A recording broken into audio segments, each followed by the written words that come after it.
ჩემი დაბადების დღისთვის ჩემი დიშვილიშვილმა საშიკო შეია იმდენი რაღაცები მომიტანა, ჩემი მაგიდა ულამაზესი გახდა, ხილით, კბილეულით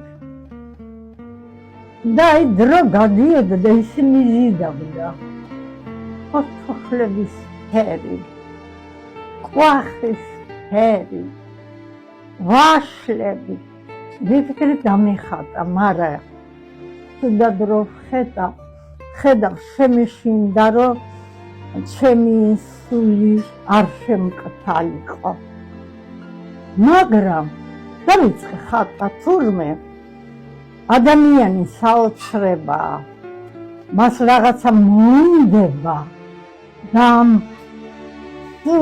სანამ არ აისრულებს, ვერ ისრულებს და იმე დავიწყე ხატა იმ საოცრებების.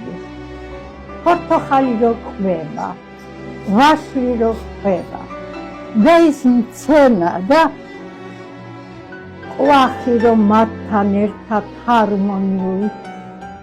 ჰარმონიულად არის დამფერებით ერთმანეთსვე და პარასტებიან. ეს მცენარე გადაჭრილი, რომელიც ხმებოდა ჩვენ გადავჭერი და დავდები, ფილაში ჩავდები. და ეხლა მე ეს ჰარმონია ამათი ლაპარაკის, სიმღერისთვის, არ ვიცი რა უწოდო ფერები რო ერთმანეთში ყვებიან თუ მერია. ეს მინდა უკვე ჩემი ფანტაზიით დავასრულო.